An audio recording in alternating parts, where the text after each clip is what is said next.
झारखंड के हर किसान को मिलेगा किसान क्रेडिट कार्ड। सोरेन सरकार खाली पड़े इन पदों को भरेगी।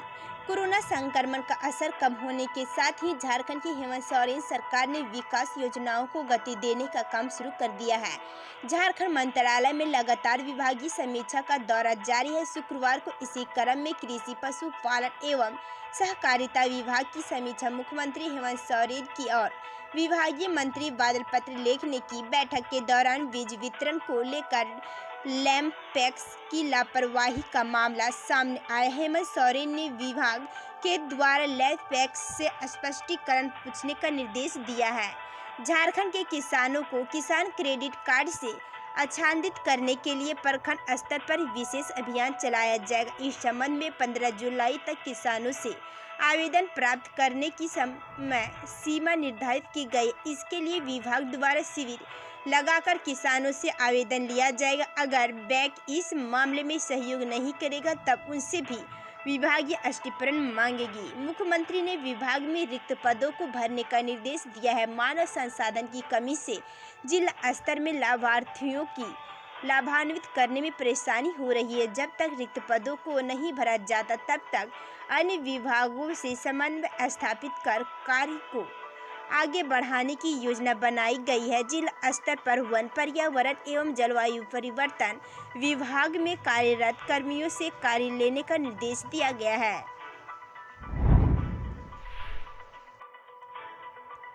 कर्ज में डूबने के बाद खुदकुशी की थी योजना। ओडिशा से 100 किलोमीटर दूर मनोहरपुर सुसाइड करने आए थे 2 युवक और महिला। तीनों ने खरीदे थे नए कपड़े।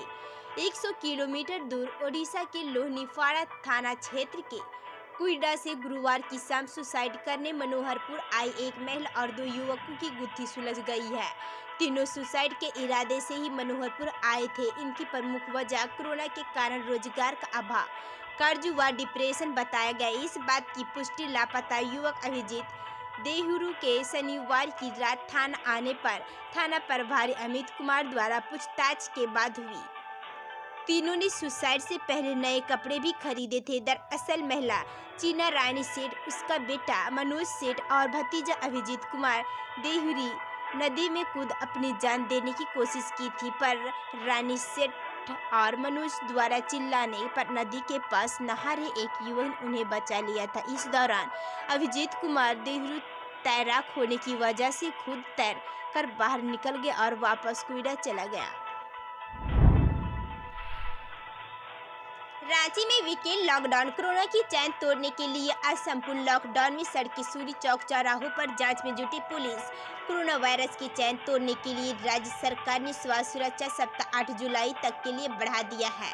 साथ ही शनिवार रात 8 बजे से सोमवार सुबह 6 बजे तक संपूर्ण लॉकडाउन लगा दिया। रविवार को सुबह से ही लॉकडाउन का असर राजधानी रांची में दिखने लगा। आम दिनों में नागा बाबा, खटला, लालपुर सब्जी मंडी, डोरांडा सब्जी बाजार समेत अन्य स्थानों पर लगने वाले फल और सब्जी की दुकानें बंद हो गई। मुख्य सड़कों के साथ गली मोहल्लों की दुकानों के भी शटर डाउन रहे। शहर की सभी सड़कें सुनसान हो गई है। चौक चौराहों पर तैनात ट्रैफिक पुलिस वाहन सवारों को रोककर घर से बाहर निकलने का कारण पूछ रही। अवैध कारण नहीं बताने वाले को वापस घर भेज दिया जा रहा है। शहर के साथ रांची से लगने वाली सीमाओं पर पुलिस ने जांच अभियान तेज कर दिया है। दूसरे राज्य से रांची आने वाले वाहनों की भी जांच की जा रही है। रांची डीसी छवि रंजन ने बताया कि कोरोना संक्रमण अभी समाप्त नहीं हुआ, इसलिए हर एक व्यक्ति को सावधानी बरतने की जरूरत है। हर आदमी कोविड-19 का पालन करेगा तभी इस संक्रमण की चैन पूरी तरह से टूटेगी। बोकारो में युवक ने की खुदकुशी। सुबह मां को दिखी बेटे की फंदे से लटकी लाश। लोगों ने कहा मिलनसार और हंसमुख था लड़का। चंदन कियारी स्थित नीचू बाजार में एक युवक ने पंखे के कुड़ी में गमछा के सहारे फांसी लगाकर आत्महत्या कर ली। रविवार की सुबह युवक की मां की बेटे की लाश पर नजर पड़ी तो वह जोर जोर से चिल्लाने लगी। उसकी चीख सुनकर आसपास के लोग एकत्र हुए। इसके बाद घटना की सूचना चंदन कियारी थाना को दी गई। युवक ने ऐसा क्यों किया फिलहाल स्पष्ट नहीं है। लोगों के अनुसार युवक मिलनसार और हंसमुख व्यक्तित्व वाला था। इधर घटना की सूचना के बाद मौके पर पहुंची पुलिस ने शव को पोस्टमार्टम के लिए भिजवा दिया है। मृतक की पहचान दिलीप सेन के रूप में की गई। दिलीप अपने घर के आगे चाय की दुकान लगाता था। शनिवार को उसे बुखार आया था। इसके बाद वो बंगाल में जगह इलाज भी करवाया और वापस घर लौटा था। दिलीप का एक बड़ा भाई है जो चंद्रपुरा में मजदूरी करता था। दिलीप अपनी मां के साथ घर में रहता था। युवक ने यह कदम क्यों उठाया उसकी मां भी नहीं बता पा रही है। 16 साल की राधा ने पिता से कहा मैं अभी नहीं करूंगी शादी। डीसी ने की उसके साहस की प्रशंसा। कोडरमा जिले के ब्रांड इन्वेस्टर बनाया। 16 वर्ष की राधा ने अपने पिता से साफ कह दी कि वह अभी शादी नहीं करेगी। पिता ने उसकी शादी गत 23 जून को तय कर दी थी। उनसे पिता को बताया कि हम बाल पंचायत के बाल विवाह बाल मजदूरी के खिलाफ हुआ बच्चों की शिक्षा मिल सके इसके लिए अभियान चलाते तो मैं अपनी खुद की विवाह कैसे कर सकती हूँ। इसको लेकर उनसे अपने माता पिता और होने वाली ससुराल पक्ष को भी फोन करके समझाया था और इनकी जानकारी नोबल शांति पुरस्कार विजेता कैलाश सत्यार्थी को भी फोन करके दी थी। राधा पांडे कैलाश सत्यार्थी चिल्ड्रेंस फाउंडेशन द्वारा संचालित बाल मित्र ग्राम टिकैत टोला की बाल पंचायत की मुखिया है। बाल विवाह से इनकार करने व बाल विवाह के लिए जागरूकता अभियान का नेतृत्व कर रही बाल पंचायत की मुखिया राधा पांडे से शनिवार को उपायुक्त रमेश घालप ने टिकैत टोला मधुबन पंचायत पहुंचकर मुलाकात की और उनके साहस की प्रशंसा करते हुए कहा कि राधा एक ऐसी बच्ची है जो दूसरों को भी प्रेरित कर सकती है। तीरंदाजी में गोल्ड जीतने वाले रत्नों पर धनवर्षा। दीपिका को 50, कोमालिका और अंकिता को 20-20 लाख देगी झारखंड सरकार। तीरंदाजी वर्ल्ड कप स्टेज 3 में गोल्ड मेडल जीतने वाले दीपिका को राज्य सरकार 50 लाख रुपया देगी। रिकवर टीम में दीपिका के साथ खेलने वाली कोमालिका वारे और अंकिता भगत को 20-20 लाख और कोच पूर्णिमा महतो को भी 12 लाख रुपये दिए जाएंगे। इस वर्ल्ड कप में दीपिका ने एक दिन में 3 गोल्ड पर निशाना साधा था। यह घोषणा मुख्यमंत्री हेमंत सोरेन ने की।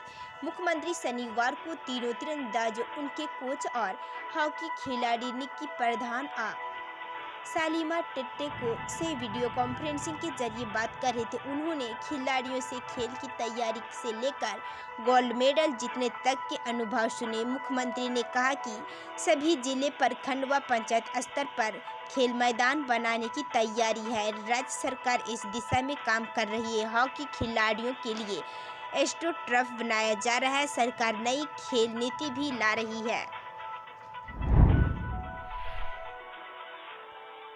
पुलिस ड्यूटी में बाधा डालने पर फंसी कांग्रेस विधायक अंबा प्रसाद। मामला दर्ज। झारखंड में बड़कागांव से कांग्रेस विधायक अंबा प्रसाद एक नई मुसीबत में फंस गए हैं।